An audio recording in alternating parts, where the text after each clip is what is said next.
Welcome to 5 Good Minutes. You're listening to today's inspirational message on the book of Ecclesiastes with Kurt Bjorklund. The last few verses of Ecclesiastes 4 have another better statement, and this is a bit of a riddle or enigma. Here's what it says. Better was a poor and wise youth than an old and foolish king who no longer knew how to take advice. For he went from prison to the throne, though in his own kingdom he had been poor.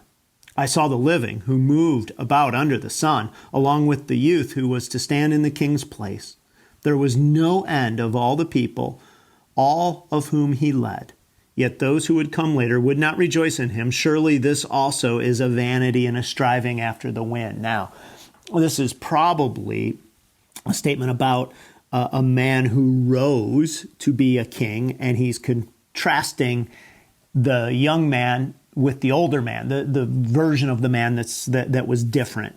Here's how the ESV Study Bible just gives a quick description of it. The preacher relates an instance he observed of how the results of wisdom can be fleeting. In contrast to an old and foolish king, there was once a poor wise youth, verse 13, who managed to rise above his humble beginnings and ascend to the throne, verse 14, and an influential reign, verse 15 and 16. Yet later generations would not rejoice in him, verse 16. His success and popularity, even though gained by true wisdom, did not last. And he says again, his phrase now that should be just jumping at us, this also was a vanity and a striving after the wind. This is all that he was getting out of it. And so poor and wise, foolish king couldn't take advice. So the poor man rose because of his wisdom. And if it's the same person, not just contrasting two different, then he became a foolish king who couldn't take advice, and then the generations that came after him still did not rejoice in him. And therefore, he says this is a vanity, a striving after the wind. So what's the point of this little story or this account here in Ecclesiastes 4?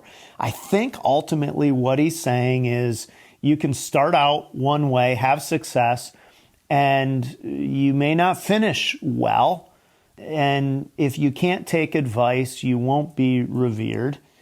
But in a sense, he's saying, even if you are, it's still not going to be remembered. And so it's better to be poor and wise than to be the foolish king. But understand that even what you gain through your wisdom, what you gain through your industry, what you gain through your diligence and hard work, one day will pass away. And so he's saying, once again, understand that it is like a mist and you're chasing the wind. Now, maybe there's a sustainability issue here. Maybe there's the idea of saying wealth doesn't help you. Maybe, though, what he's doing is he's saying that a lot of times when we have success, we let success go to our heads in such a way that we think we know more than we know.